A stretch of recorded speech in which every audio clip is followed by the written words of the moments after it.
So this is Stephen Abram. He is a librarian, and he is the founder of Lighthouse Consulting Incorporated. He has deep roots in the international library sector as a strategy and direction planning consultant for libraries, museums, association, and the information industry. He's been a librarian for over 45 years, always in management and strategy development roles. He has been a designated change agent in many organizations of libraries, museums, associations, consortia, and library vendors. He is well versed in facilitation, strategy, community-led development, and change management competencies as recognized leader and keynote speaker worldwide on the trends and challenges facing libraries, culture, and publishing and technology sectors. So our presentation today is focusing on a very important topic that I know a lot of our libraries are facing with a lot of our patrons either caring for or experiencing memory challenges, whether it be Alzheimer's, dementia, and so these are ways that we can support those patrons, and it's really going to be a great presentation. I'm looking forward to learning all about these different steps that we can take to bring these programs and serve this population that often gets overlooked in our communities. So again, I welcome you all. I hope that you will get a lot out of this presentation. It is being recorded, so we will be sharing that as well as the slides and all of the information that's going to help you be successful after this program is over. So without further ado, I am going to mute my mic and let Stephen introduce himself again and then present to us. Thank you so much. Good morning, everyone. It's a beautiful fall day in Toronto, although I expect it's going to get rainy once that hurricane starts pushing some wet up here. And it's a great privilege to talk to RCLS and talk about something that I've been involved in for a couple of years. It's been a research passion of mine. And how do we create impactful programs? And so my goals today are to help you prepare your library system for how do you build awareness of the aids and tools for supporting the safety and quality of life for dementia patients, just senior citizens in general, because I'm old. We worry about our memory, and there's normal memory challenges, and then there's clinical challenges. And then there are caregivers and families, which is probably a larger audience. And then how do we train caregivers? How to increase the quality of life and independence for their family members, reduce their own worry, and increase their own balance, and reduce their own stress. Providing resources to libraries to up their game on community supports and education for caregivers and seniors regarding dementia, aphasia, Alzheimer's, and memory care, all the various versions of Alzheimer's. Those of you who work in the library, out on the front lines, know you see the full range of behaviors in this area. And then there's a personal story here about helping you and your loved ones on the journey. At ALA and PLA, there wasn't a librarian I talked to who didn't have a personal story about this. But there's a lot out there that we can deal with. So we'll get right into the 7 easy steps for a memory care program. Memory care is my preferred term because it includes all the people who worry about memory, who say, oh, I'm going up on a word. You know, that's normal and natural, and it's not an indicator. So we're looking at seniors in general. And sometimes, you know, your best friend sees you're having issues and needs to know that the library is a good place to take you. So you need to choose your strategy and prepare your facilities. You need to acquire partners, sponsors, alliances. We can't do this alone. We need to build staff awareness, empathy, and competencies. We need to build a promotion plan, and then we need to start doing programs. You can just leap into this and see how it goes, and that's a good way to pilot things. But thinking about it in advance is the various documents I'll be referencing here. And then we need to build our collections, our resources, our tools, our Internet of Things, our library of things. And then, nowadays we need to measure and evaluate, stick with it, and build. If we have a failed program, you don't give up. And so we've got some context here that I'll start off with. America's households are changing, as you can see from this chart. Our wonderful thing in public libraries is our work with kids, but kids are a very minority thing. And so you sit there and realize that the majority of your library service populations are adults. And a lot of those adults, one that we're reasonably successful with is seniors. But the adult program is an interesting challenge for us now. So there's Stephen, roughly, excuse me. Are yep, you, I'm looking at the screen share. Are you going through the slides yet, or are you still on your first yes, slide? yes, Okay, no, it's not changing. We're still on the 7 easy steps. Oh, there we are. okay. Perfect. I Just, will, let me just try this again and see if it's, okay, now you're on the changing structure of US households. correct. And did the slide change? It didn't change now. It's still on that changing structure. Okay, then I will not use this version. Okay, so if it's changing this way, so there's the chart on Yes. what's happening. You'll see married parents has shrunk a lot. A lot of that is due to the delay in parenting. Student loans being one of the big barriers to people choosing when they're going to have kids. So the average age of becoming parents is mid-30s now. And that changes the nature of the adults we serve, but it also means they're more of a sandwich generation because when their kids are young, their parents are older. And that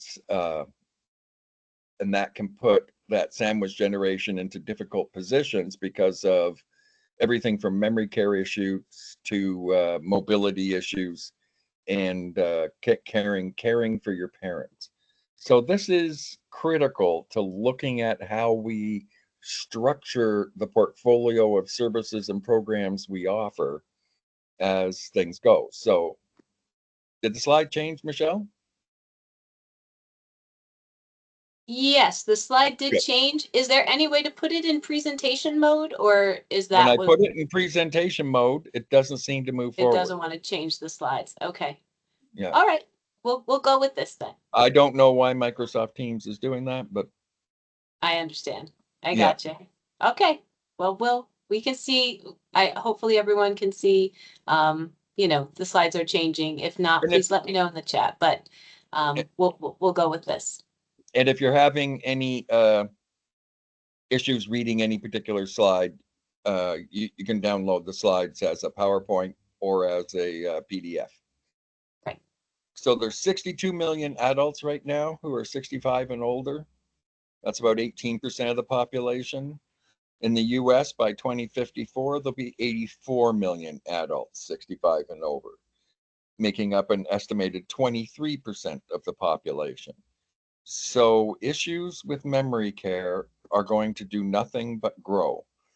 What research shows causes memory care issues are social isolation, where most libraries have strategies for dealing with social isolation, and especially in places like us where there's inclement weather and snow and stuff, it can be particularly bad for seniors. Uh, Social isolation makes memory worse. The second thing is having trauma as a child, in your puberty years. So when your brain's developing, uh, having trauma like being in a war, or in this case, we've got Vietnam vets. Uh, we have a lot of people who've undergone trauma, and that raises your susceptibility to memory issues. And the third thing is poverty. And sometimes that can be an issue, although our population of over 65, largely because of the house price boom, uh, has less poverty in it than when I was a child. So it's older today. The population's older today than it ever has been. It's way more racially and ethnically diverse. So that's one of the challenges of even choosing pictures for your program. Uh, and then the rising diversity among older Americans wrap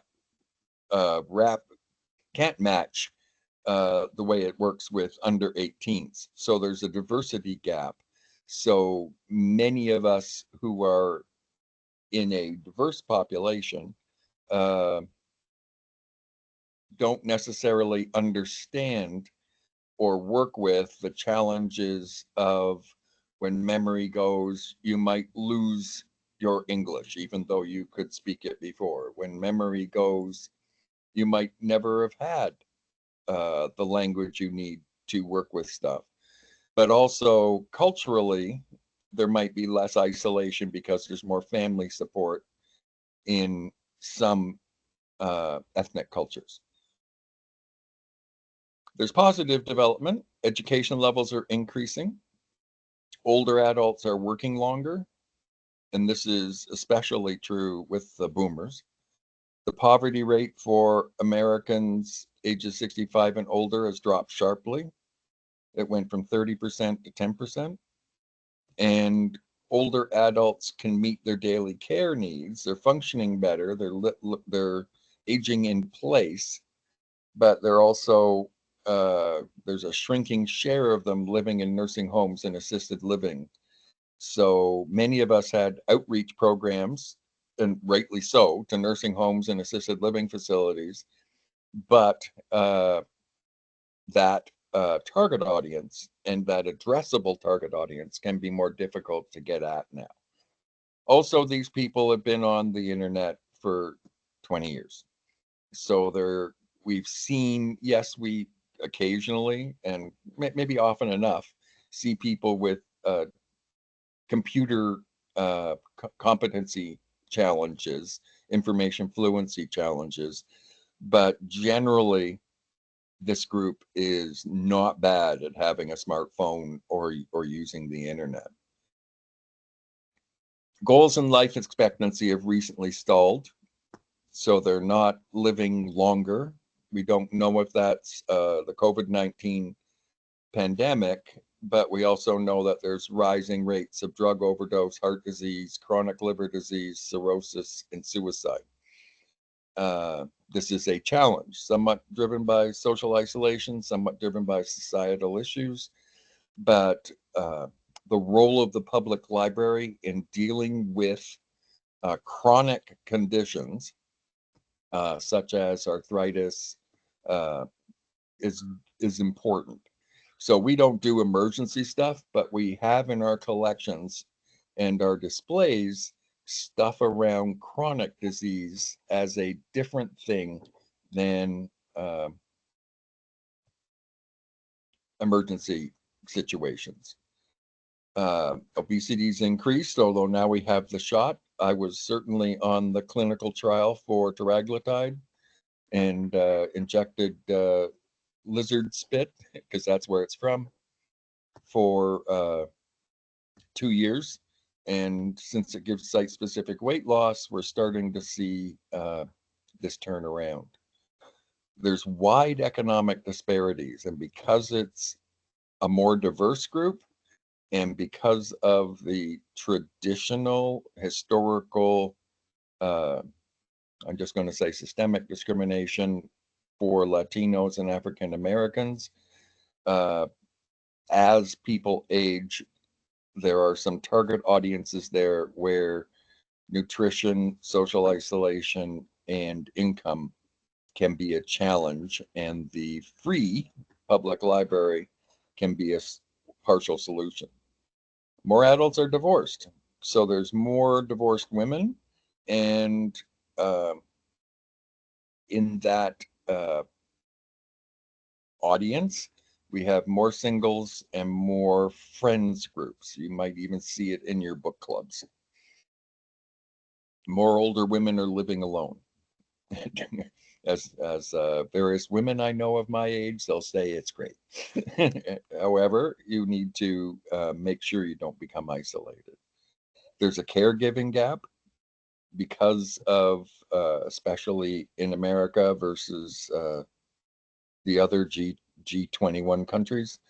Uh, there's no government, there's very little government support or insurance popularity for covering people who need caregivers. And the Social Security and Medicare expenditures are increasing because of the large share of older adults. And then we got federal budget cuts potentially on the horizon. So places like public libraries help even out this stuff. Here's the data. I'll just leave it in the slide. And I'll just say that everyone has a personal story or 10 of, and some of this can be, there is an Alzheimer's, a couple of genes. It can be hereditary, but it's not always. Sorry. Now, underpinning this presentation, I've posted at the link below these white papers that I've written.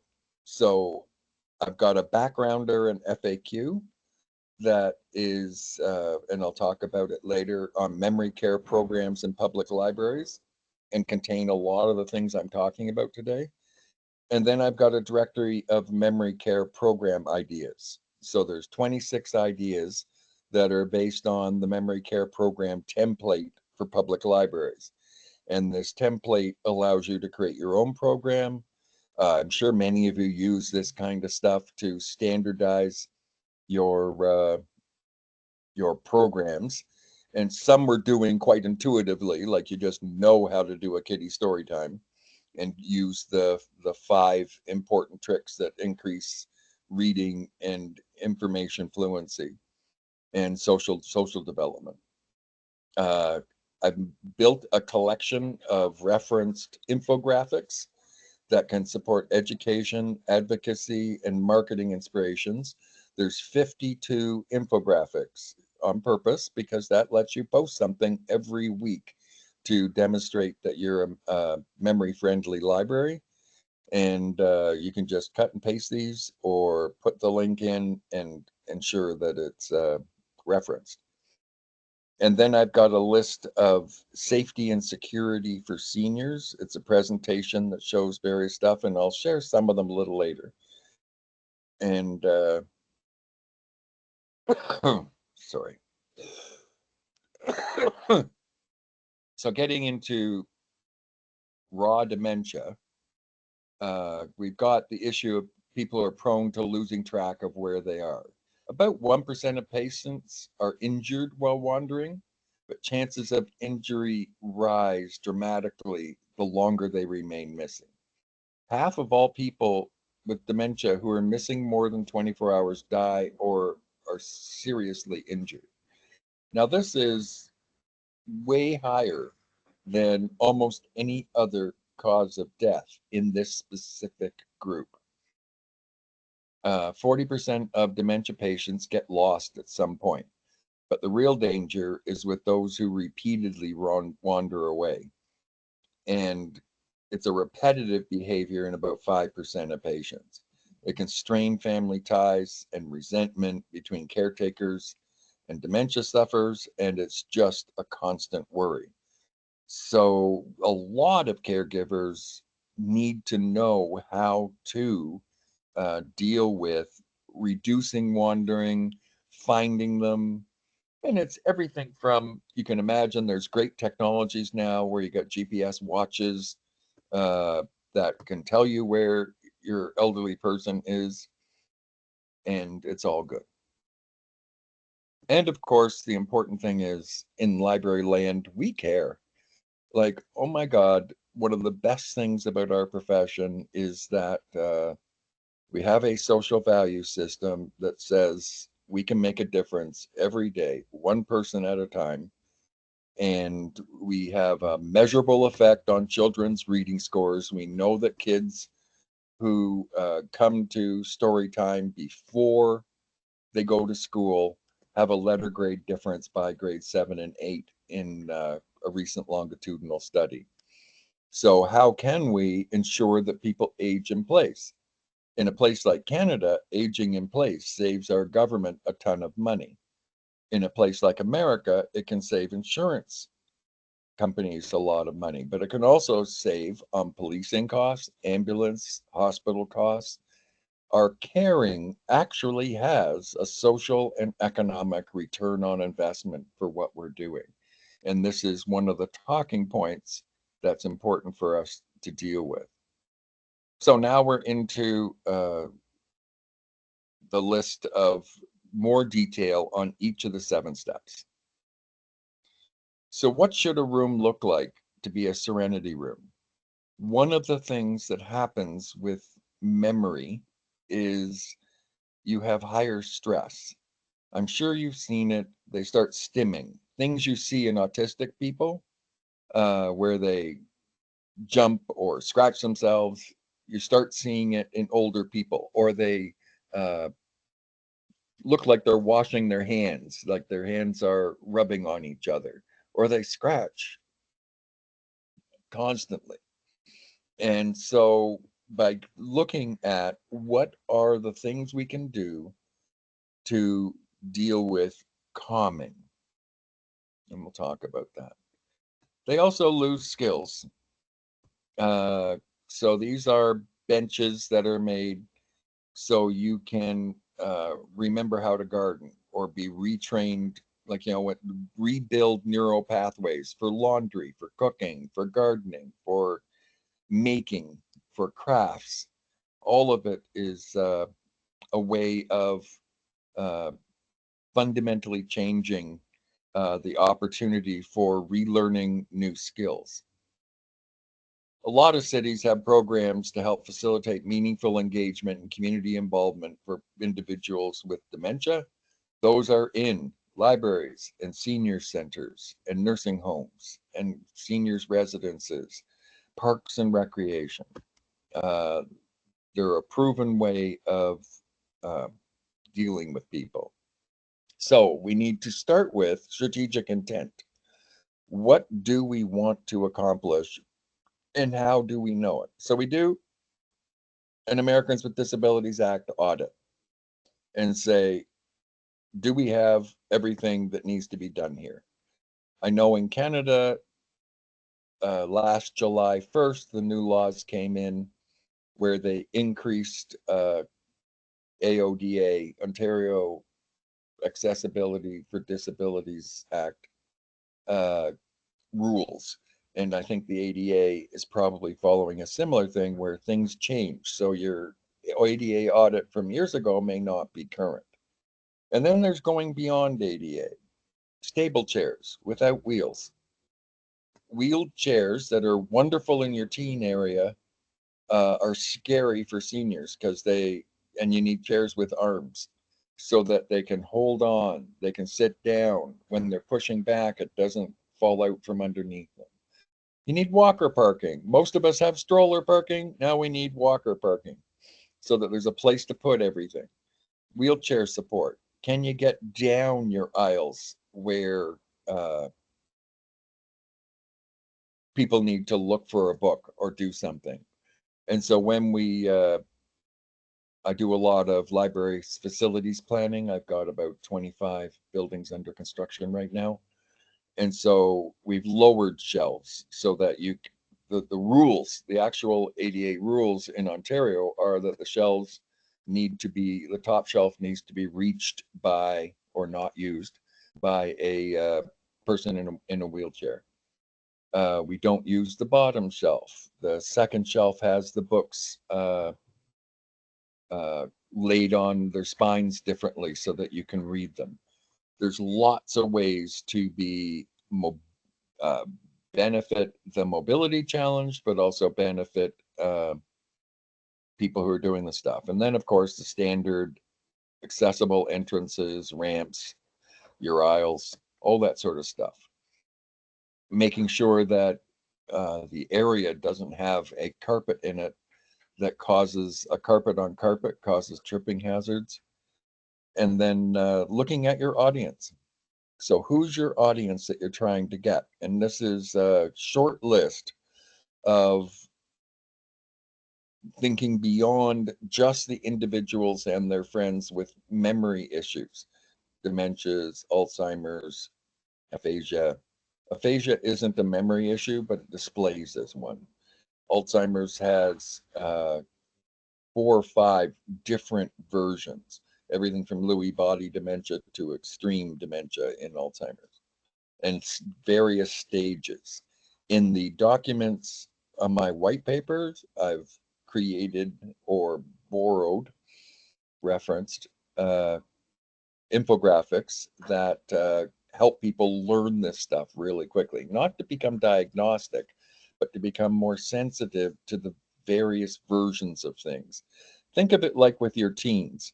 You got a teen with ADHD or a teen with autism, or a teen who's the football player and physically capable, or a teen who's cultural and an artist and plays music. There's a there's as much variety in this group as you might want, as there should be. Uh, there's also an audience of people who fear memory issues and desire to get ahead of it and say, I want to do Sudoku. I want to do crossword puzzles. Like all of us have the senior we know who comes in to read the paper every day and do the crossword in the New York Times on the table. And that's their walk. It gives them their exercise. They come in. The nice librarians know their name and say, hi, John. And it's just a wonderful thing that we do when we create community spaces. The big audience and where you get a lot of these people to come into your programs is caregivers. And sometimes they're family members, sometimes they're hired staff, some they can be community care access workers. Sometimes they're nurses. There's lots of caregiver audience. And then you've got your own staff. And I'll talk about that in a minute. And healthcare professionals, so they know to recommend people to the library for coming in twice a week to just not, well, one, it provides the caretaker a break. It's a nice outing. They get out in the fresh air. And community organizations and volunteers, your local Alzheimer's Society, your senior citizens center. My brother has been the chair of his local senior citizen center. And then, of course, the general public. So you create a community that's aware and welcoming. So here's the template I use for building programs. A cool title. That's, obviously avoiding the rules of being judgmental. Like, for instance, I don't like the term information literacy training. It's a nice term for us to talk about it amongst ourselves as librarians, but someone should not have to admit to be illiterate. It's just bad marketing. Information fluency, people can buy into, and information fluency is a positive phrase. So when we talk about memory loss, We need to use phrases that are more welcoming so people feel confident coming into it. You know, being a successful senior. Uh, Most seniors prefer to be called older adults because there's a risk of toddlerification in teaching people as they age. Sometimes they decline, but a friend of mine who died a couple of months ago was the oldest woman in Canada and vital up until her 114th birthday. So, you know, you just never know what cards you're going to be dealt. And then who is the audience? Is it caregivers? Is it seniors with their caregivers? Is it just dementia workers or is it just seniors? What's your goal? Is it just social? Is it reading? Is it skills development? Is it social isolation? How long are you going to do it for? As we age, our attention span goes down. It's the opposite of what people believe. You know, we keep kids in school all day in Canada from junior kindergarten to grade 12, and they have long days. And then we go on to university and we have maybe 5 2 to 3 hour classes a week. And then we go on to work, hopefully, or advanced education.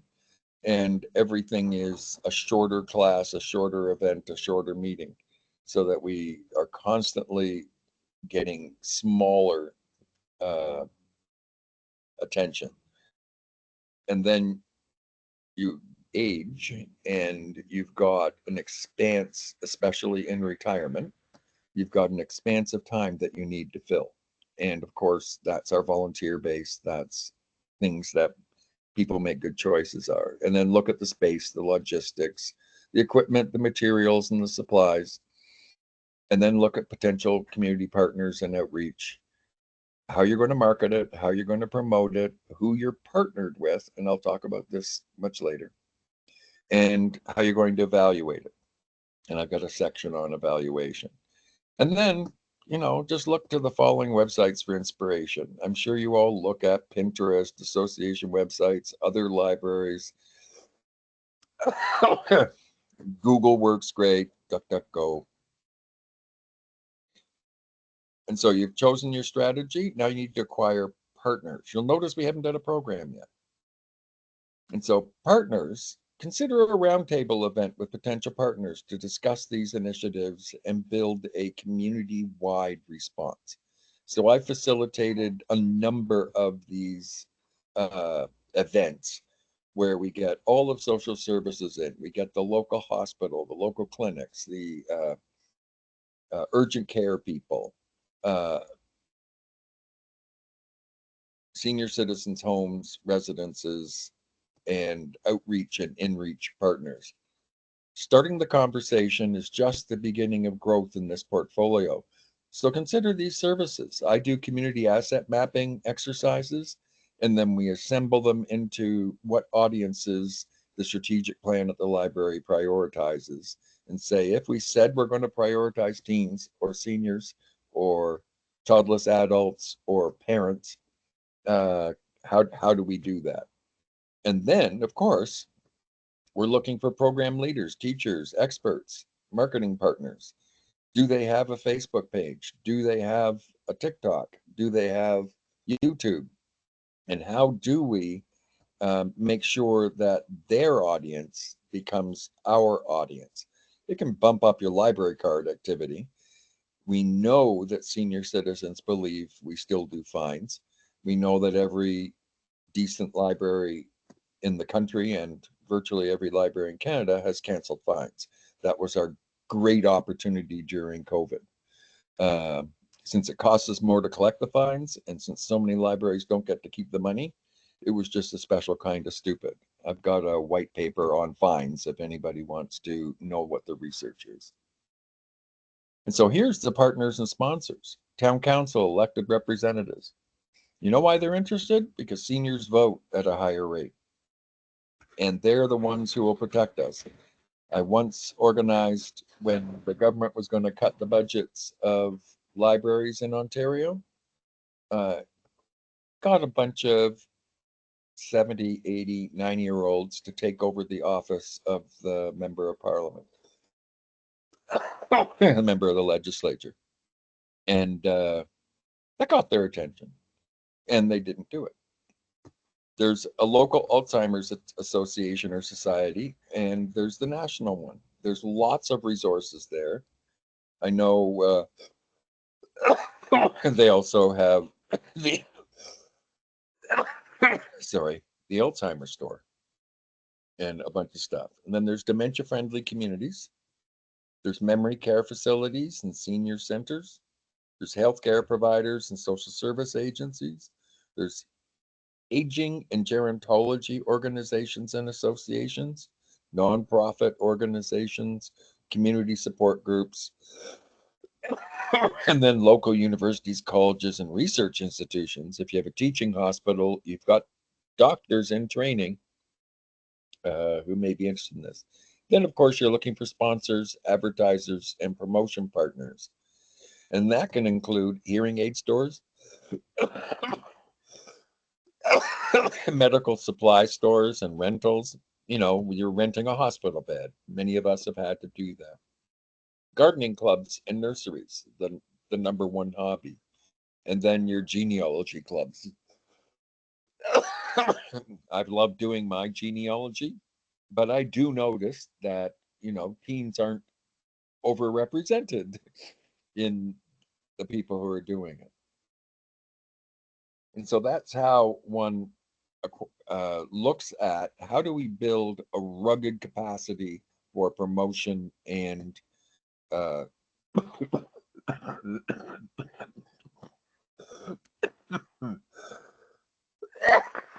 oh, I'm sorry for this coughing. I have to go to the doctor and find out if I have pneumonia right now. So start with the staff first. Is it not one of the most important things we do, which is what RCLS is doing with these seminars? How do we build staff awareness? How do we build their empathy? How do we build their competencies? They care, and then sometimes we can feel inadequate at dealing with what needs to be done here.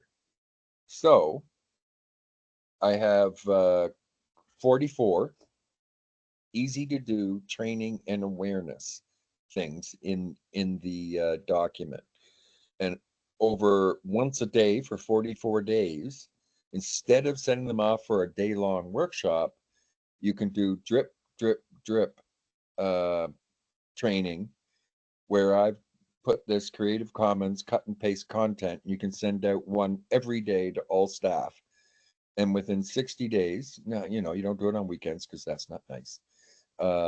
Your internal staff strengths will have increased. Lots of conversations will have already been done.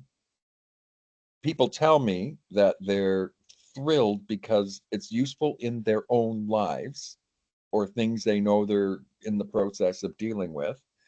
And you've enhanced the dynamic of being a senior friendly library in an important area of service. So sending out one 4-paragraph email once a day and building a culture of creating depth in service abilities, we're ready. And just put a reminder in your calendar and you're off and running. It's 2 minutes with high impact. And so here's the table of contents in the backgrounder and FAQ. And so it's, you know, you can say to the student, state to your staff, what are the audiences for dementia programs? What do dementia caregivers need to know? What do families of dementia sufferers need to know? And it goes into personal hygiene and memory issues and definitions, uh, get caregiver burnout, and there's the rest of it. And then how do we consider and have a discussion about memory care cafes or a memory care kit that can be borrowed from the library. Then specific things like reminiscence therapy. No senior doesn't love telling stories, but how do you do it with somebody who's having uh, cognitive issues? And so then we say, well, here's cognitive stimulation therapy.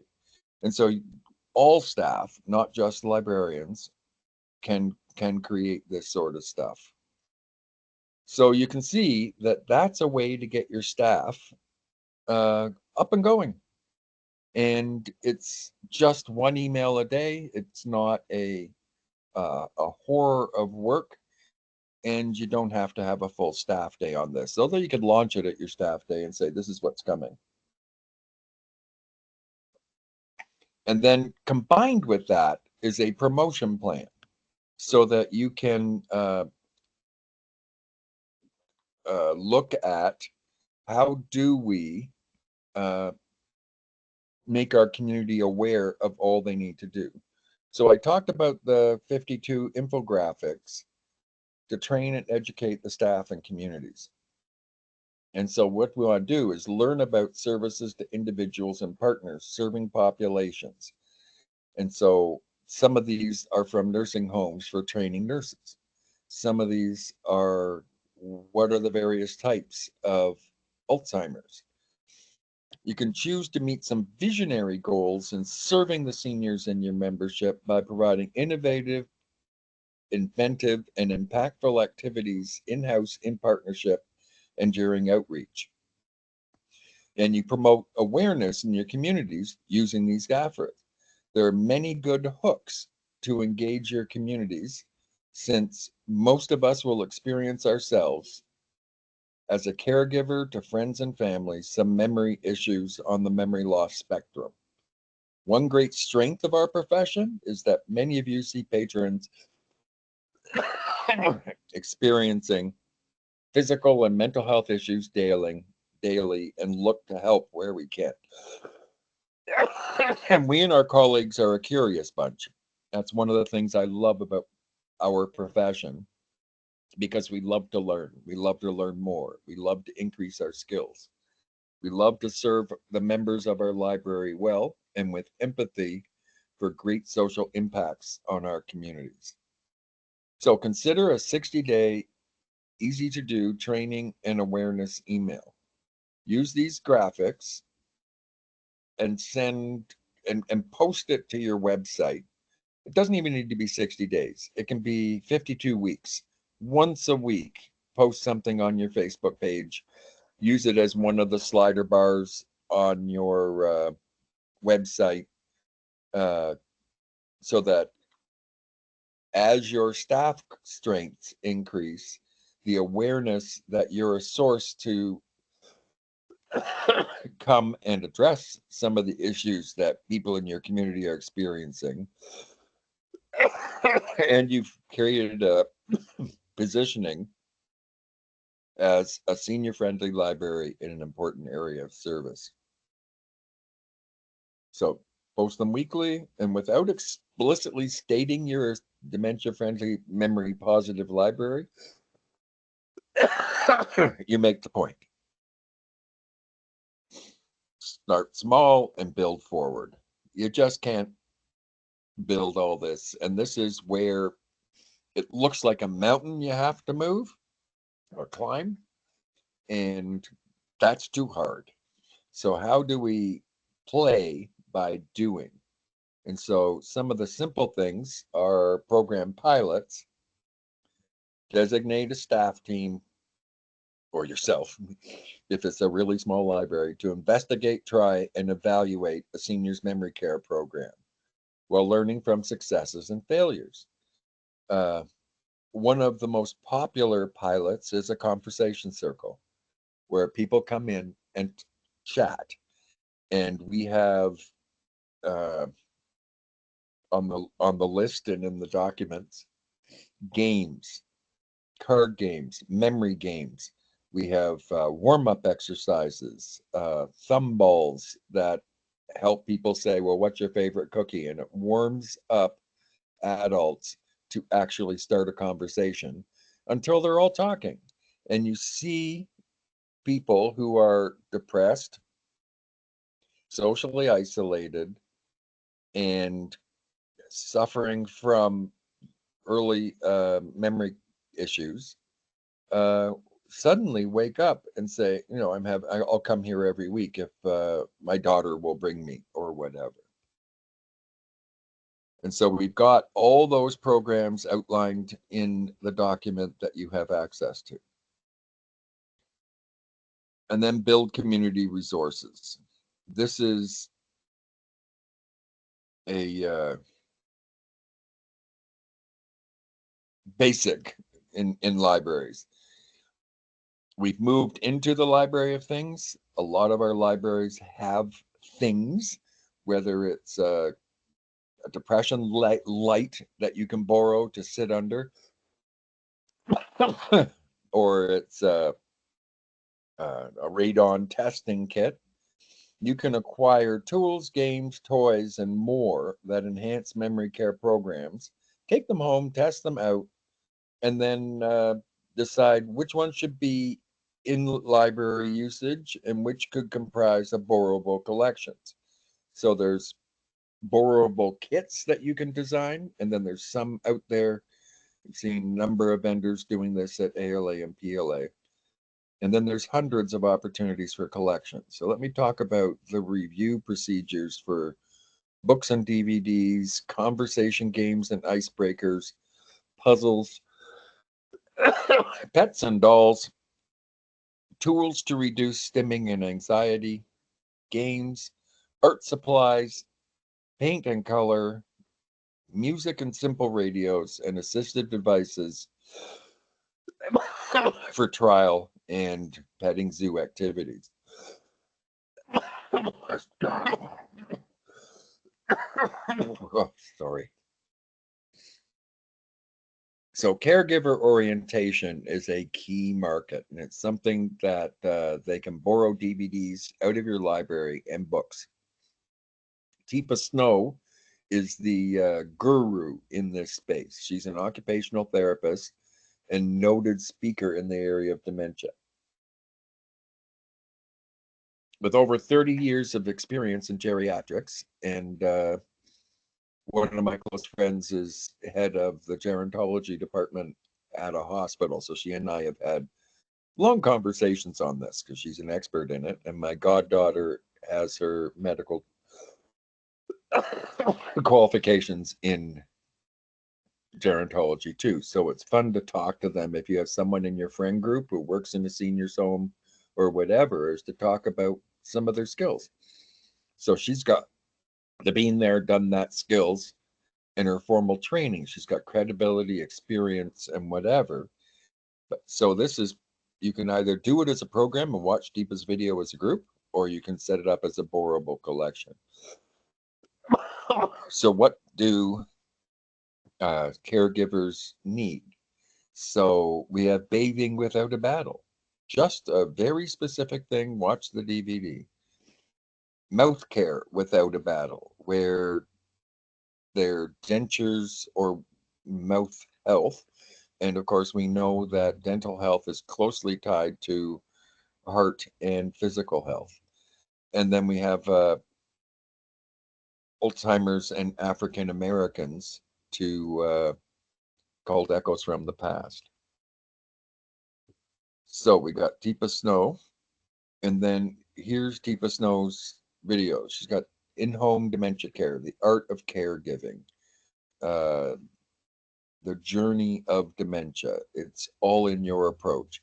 These are a great collection for people who are dealing with it. And then there's the book, The Dementia Caregiver Guide.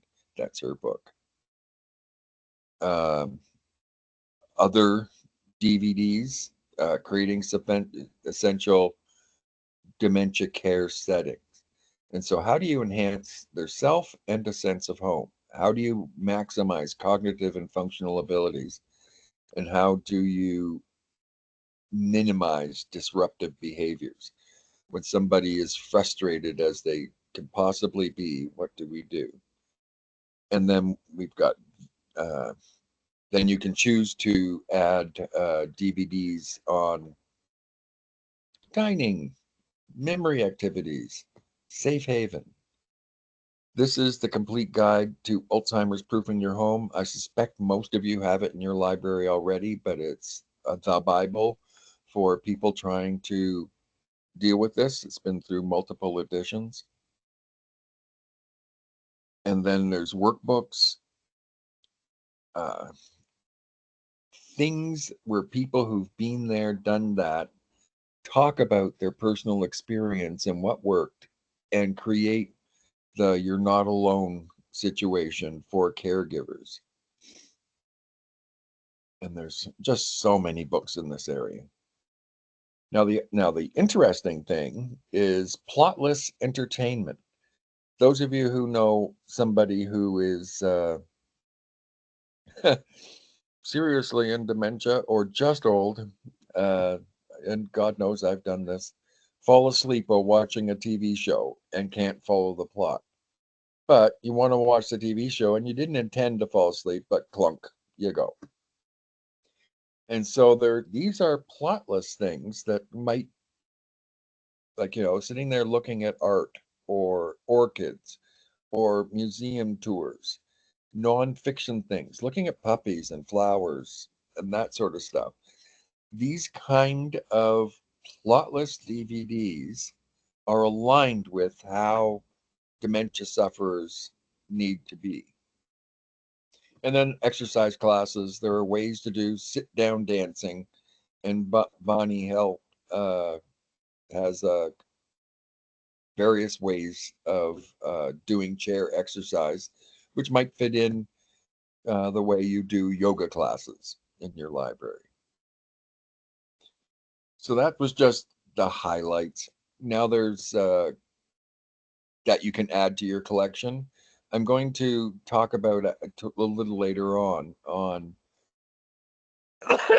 some of the challenges that face us on dealing with the library of things. So when you measure and evaluate, you stick with it and build, that you evaluate what's going on. I'm not a fan of key performance indicators where somehow we can reduce human satisfaction with our programs to numbers. I like to measure qualitative things as well. So we keep people interested, keep people informed, keep people involved, keep people inspired. That is such a key role of our libraries.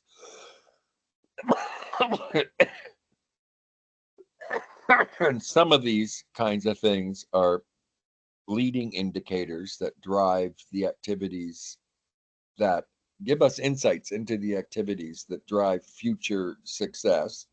And some of them are lagging indicators that are retrospective and reflect the result of past actions. But if we haven't improved them, we aren't in a state of continuous improvement. That's not entirely it. So we're constantly looking at, you'll notice that this graphic is like an infinity symbol, and it's just constantly doing the figure eight pass.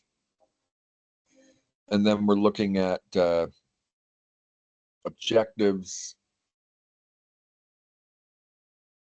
or key performance indicators or culture and engagement indicators. And this is just a chart you can look at later, but culture and engagement is equally important to attendance and whatever. So it's a simple test. The way children's programs, you don't really only evaluate them per program.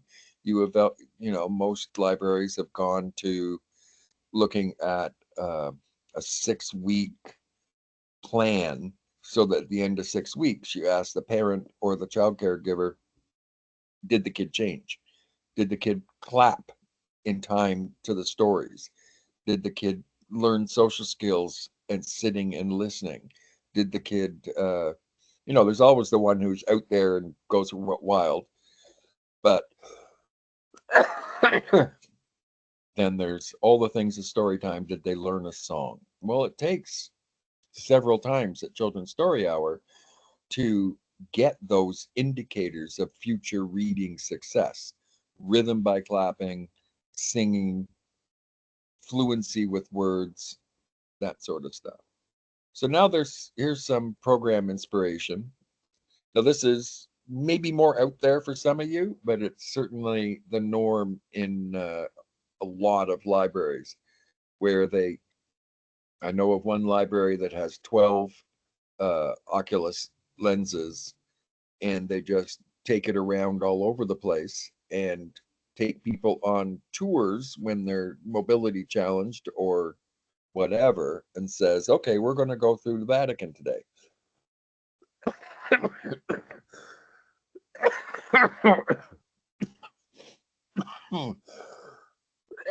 Or we're going to visit Rome, or we're going to visit Paris. And you have the experience, and then you have the conversation. They share when they were there, whatever. It allows people to be transported to new location and engage in those worlds from the comfort of their own space. Augmented reality allows for the interaction with a physical space to get additional knowledge about a physical item they're looking at. It can be used as a wayfinder for language translation and more. I'm sure we're going to see this with some of the Meta Ray-Ban glasses, where where the translation mode, someone is speaking to you in Spanish and it's automatically translated to English in your glasses. It's pretty cool. So you can do virtual travel, history tours, museum tours, city tours. You can connect with family members from anywhere in the world. You can tour old memories. Create a photo tour of your own. So you can run a workshop for caregivers on how to assemble stories, and then how to record the senior's voice on their family pictures and tell the stories. It's like a holo ride. So you just set up a connection room and a planned Zoom sessions for family members to connect with their loved ones.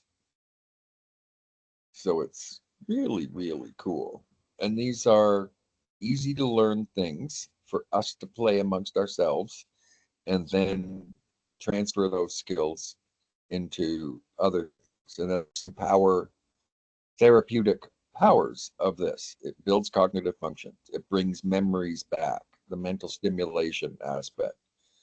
It's a great way to bring people together. Group tours, when multiple headsets are linked together, so it's outreach to nursing homes, senior centers, whatever, but it deals with social excitement. They start to feel up to date when they can talk to their grandkids of, I was using virtual reality, and maybe the kid hasn't yet. So it's tech for all, and it's not hard to use. And we can deal with the various learning distances that we've always dealt with in libraries. So we got Alzheimer's and dementia, but nearly every one of these tools works with teens and kids too. Like starting a conversation, Kirko, can work in your Rainbow Alliance. It can work in your uh, teen club, book clubs, and you can deal with tools like your ebook collection. Just doing a session on ebooks on why they stopped reading. It's oftentimes because their glasses and their vision just isn't good enough anymore. But most of us have what, 30, the average is about 30,000. I know libraries with up to public libraries with up to 150,000 ebooks. Well, training people on how ebooks can be used for bumping up fonts and increasing leading and using bold fonts, or using dyslexia font, or using anything that helps someone read, those skills work for seniors, and it's a way of repurposing and changing the dynamics of how things work. and it's all good. And so those learning differences that change over our lives, especially something like reading in our eyes, this is important. So you can show them how to manage tasks. So this is a voice controlled alarm clock, comes with your own Google Kit, and you can create it with library related questions and answers. Or you can just use it like a Google Home or an Alexa. So you can say, Rosie, just remind me at 12:30 every day to take my arthritis pill. And then Rosie will remind you. So it's a way of dealing with things. Wall clocks. So if you have a seniors friendly library, uh, you can have simplified clocks. And so I know of a supplier that has a dozen different clocks, sometimes digital, sometimes old style analog, depending on how senior your senior is. And then using dolls or animated pets like teddy bears can reduce stress, agitation, and depression. And it doesn't deal with the allergy issues that make some libraries have to avoid putting pets in because of staff or patron uh, allergies. Realistic dolls and pets can help non-verbal individuals initiate speech. And pet therapy, joy, companionship, particularly those with Alzheimer's, dementia, or severe anxiety, to talk about their first pet. Tell me about your cat. Tell me about your dog. And so these dogs have beating hearts. The cat on the side there, when you rub its chin, it purrs. These are, they calm people down. Fiddle mitts are for dealing with the stimming. And so, so you can see this one is full of things to touch and play with, which creates a sensory stimulation and reduces anxiety and depression. And it fosters social interaction because you're just giggling and having fun with the ball inside the muff. Memory recall. So things like using, these are, how do we reskill people on activities like latches, laces, clasps, zippers, locks? Uh, what the way you make it less insulting is to make it a race. It creates the opportunity for people who may have deteriorated dexterity because of arthritis in their hands uh, to practice and move with some of these uh, small muscle skills. Some libraries have 6 or 7 of these kinds of boards that have everything from tying shoelaces on an apron to threading to whatever. And so you can let people borrow them for a month or whatever. You can provide instruction cards for care or use and how to use it. And it's important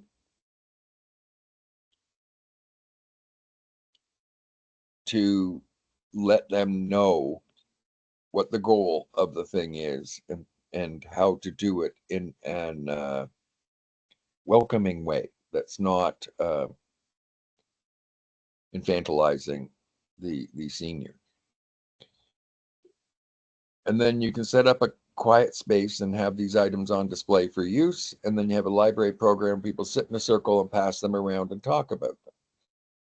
So we can deal with accessible issues. And I'm sorry about the spelling mistake on accessibilities when you use, and all the other words, when you use, this is the next stage in creating visuals with AI, is to get it to actually spell things right. Anyway, you're already teaching people how to use their iPads on reading and searching. Uh, this adaptive technology is people just aren't as aware as they need to be on what's going on. So then there's the games, the communication game that can be borrowed or it can only be used in the library. It can be used for intergenerational engagement, uh, promotes meaningful conversation, and you can include those with dementia because the game's been simplified and it can be worked at the level of whatever stage someone is at. This is the thumb ball I was talking about. You just toss the ball to somebody or pass it to somebody, and they say, my childhood, and their thumb lands on my childhood best friend. And then they tell a story about their childhood best friend. And as it goes around, invariably, people no longer throw the ball and just start talking. And they've been cognitively stimulated to talk about small talk, food I can cook, season I enjoy most, my favorite Christmas, my favorite Hanukkah. Memory game, shake loose the memory. And so it promotes memory recall. And these are the sort of games that are great activities. It's not infantilizing, but it gets people having some fun. This is my friend Brian's cat that started doing this if they couldn't get fresh water fast enough. So we're looking at how do we empower independence. So looking at smart home devices, I've always encouraged every one of my clients to get an Alexa or a Google Home in the library and let people play with it on the reference desk and just ask it a question, then ask the librarian a question. Invariably, of course, the librarian's answer is better, but it builds skills. And so we start to get inspiring by looking at individuals gaining more independence for turning off lights, or say, turn off the lights at 9, turn on the TV, I want to watch Jeopardy, and it turns on the TV. These AI smart home devices are amazing, and they have an emotional impact on autonomy, control over their environment, and not feeling like their caregiver has to do everything for them. And it's just lots of accessibility and cool stuff. So, caregiver support, you can consider legal classes, workshops, power of attorney, power of health attorney, wills, support workshops, emotional support, public resources available, and supportive community. So it's obviously like getting power of attorney is something you need to do before their dementia increases where they're not of sound mind and or body. And so you can look at other things in your collection. I already mentioned that ebooks are an important collection. We know that seniors in surveys I've done are the highest users of ebooks.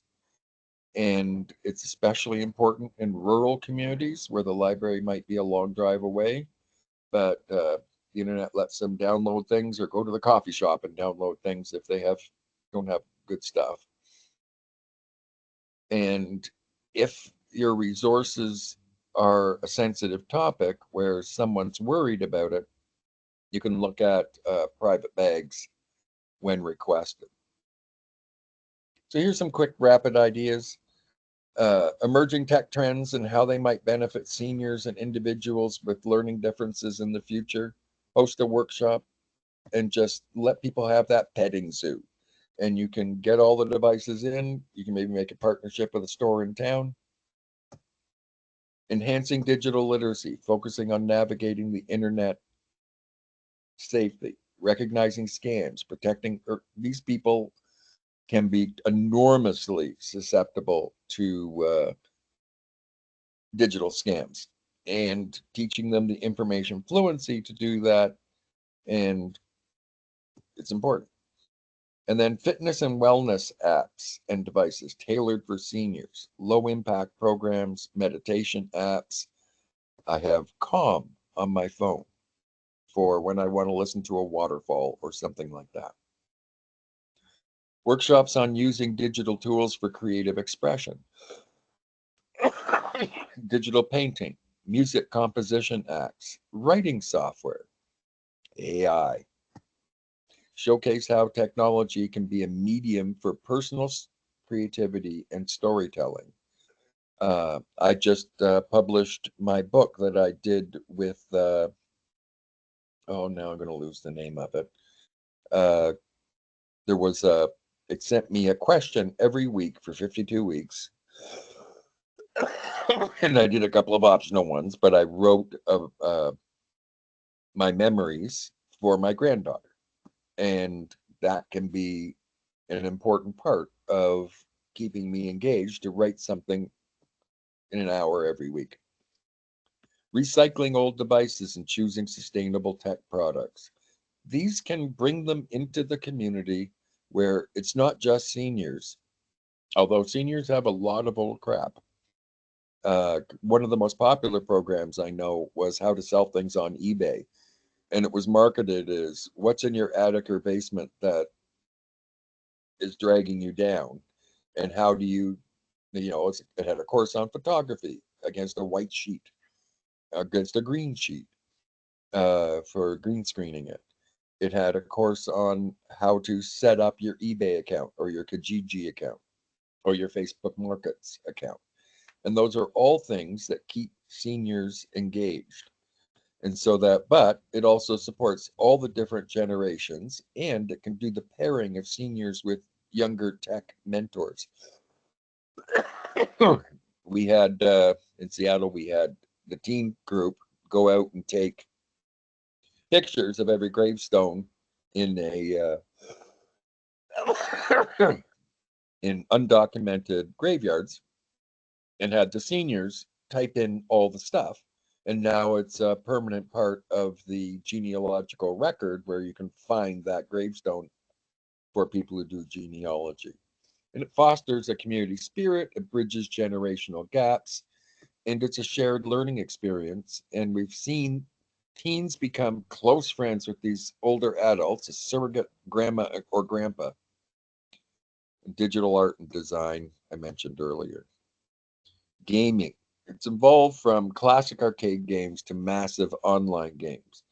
My father, who lived to 84, would play games nonstop, not nonstop, whenever he wasn't out with his buddies, uh, that were community oriented. So it was the next best thing to having friends around the house.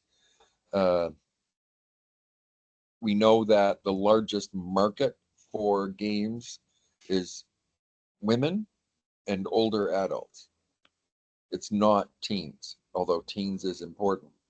And so we can't have that prejudice. And this is from the Computer Gaming Association that studies what people are doing. And God knows I do the low level games, Candy Crush, Pet Rescue, but you can also do Sudoku, and fun to play, fun to do, Sudoku. And the whole photos thing, you know, a scanner is under $99. You can scan photos till the cows come home. You can have events and saying, we're doing photos this week on our scanner of Santa Claus parade in our town. So you create local history stuff. Or we're looking for picnics that were at the park, or we're looking for historical photos of the old buildings in town. And then you can tie it to a little bit of an AI experience. And so many people grew up with film, including myself. However, we didn't do as much of the filters. We didn't take thousands of pictures because it was basically free when they're digital. And so just teaching filters and edit options and how to shrink them and how to get rid of red eye, uh, and buying that one piece of software so that everyone in the library can use it, including your seniors, so that you're engaging them in those creative activities and creating a legacy for their grandchildren.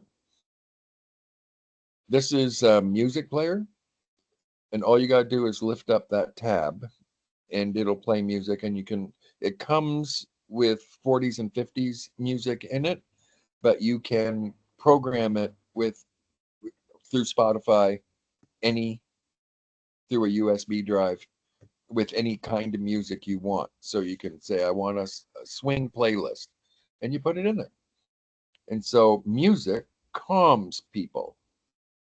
And taking one of your rooms and making it senior friendly, like that meditation room or uh, serenity room I showed early in the presentation, music helps. And Excuse me, so, Stephen. yes, We had a question on that music device. yeah, What was the brand name of that? simple. Okay, There it is. there. So And and it's and in the documents, I have a link to it. It's great. just that Thank it's you. so easy to use.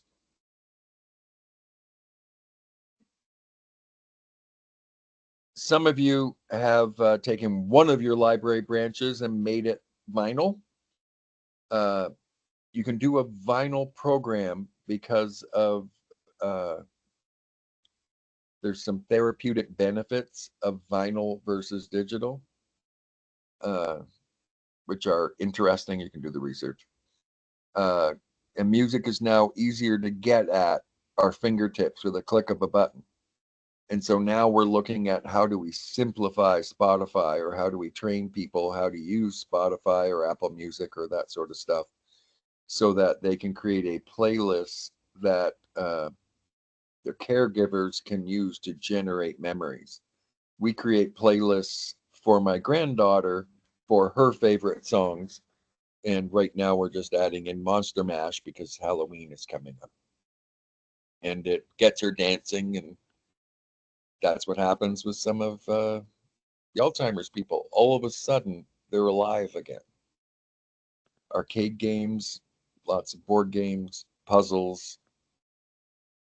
There's what I was talking about. And hosting concerts or festivals or VR concerts. Here's some links I love. And the Alzheimer's store. I've worked with the Alzheimer's store, and I've worked with mindcarestore.com. And they have thousands upon thousands of these products that I've shown pictures of. And you can try and get a grant is another way of doing it, or set aside some money for testing as you move forward. Here's my blog. I have a memory care blog, and it puts up one or two posts every single day for a year. And so there's a way to add that to your RSS feeds and get inspired.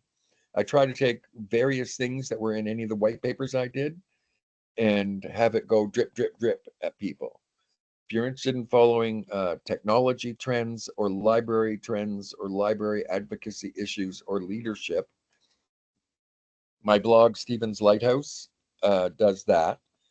I know a lot of you are already on it, but it's Stephen's Lighthouse is one of the top 5 most popular blogs in the world. And I try to make it fun.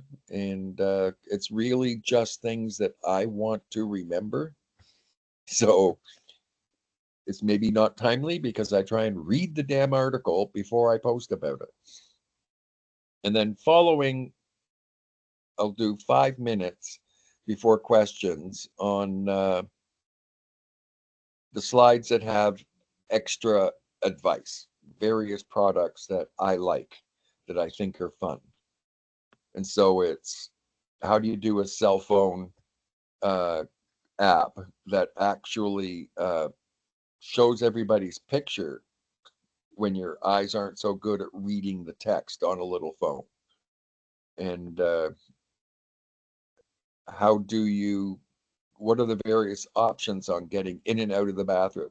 Like, do you need to cut apart your whole bathroom, or can you just have a step that keeps you safer, especially when falling is a huge issue? And since your hips and your long bones in your legs are oftentimes by your 70s and 80s the last remaining reservoir of places where your red blood cells are made inside your bones. Well, they mostly harden over time, and the big bones, the hips and the long bones, are where you're getting your red blood cells, and you need to be good about keeping that going. These are things that caregivers want to know about. Waterproof bed maps. Here's some of the clocks that are like, there's a clock that says now it's Saturday morning, or a talking clock that just says now the time is, and you got reminder clocks.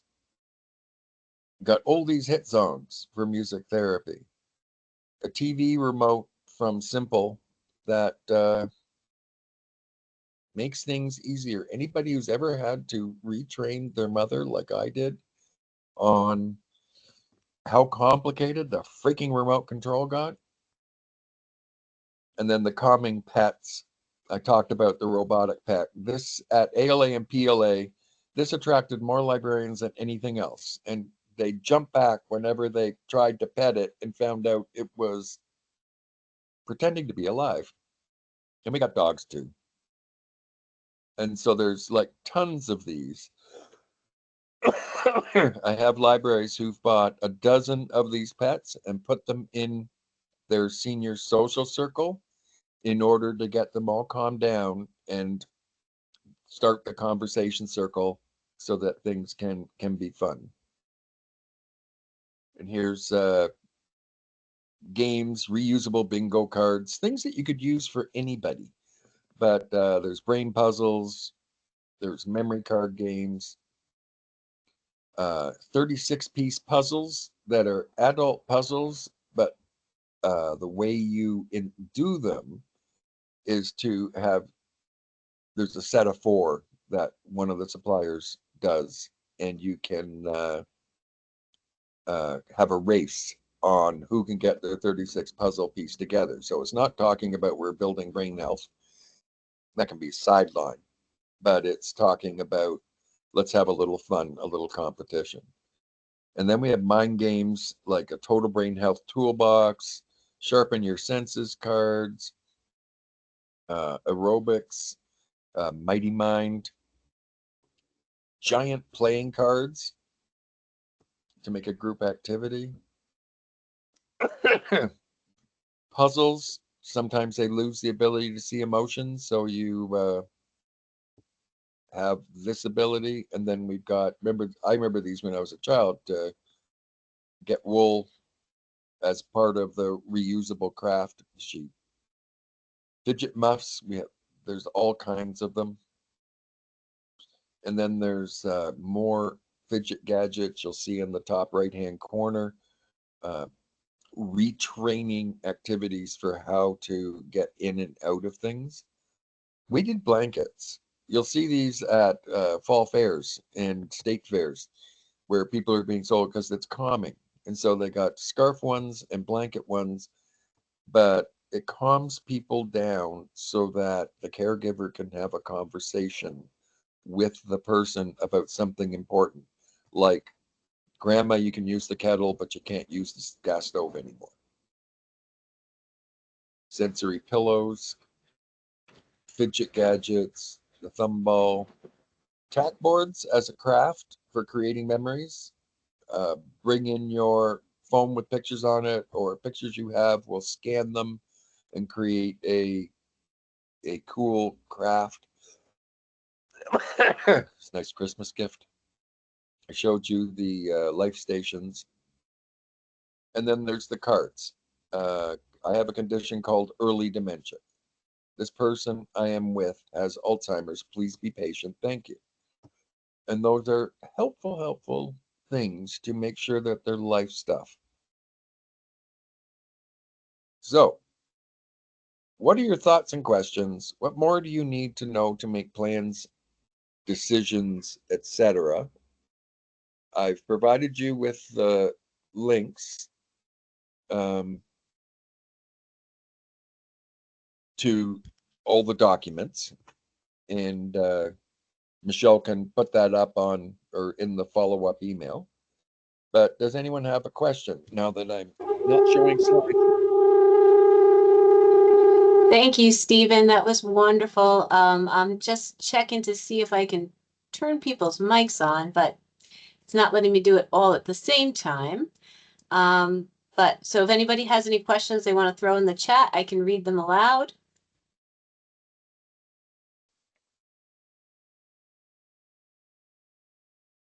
Any thoughts, anything that you'd like to know?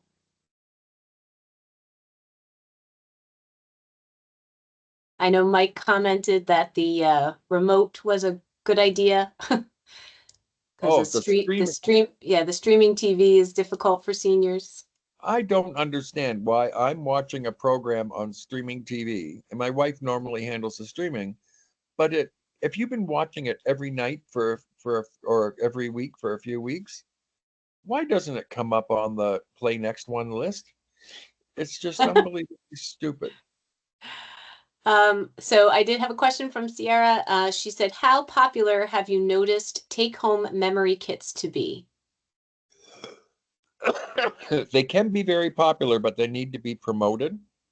When you look at your kits, many of you were already doing, especially over COVID, you were creating craft kits, reading bags, that sort of stuff.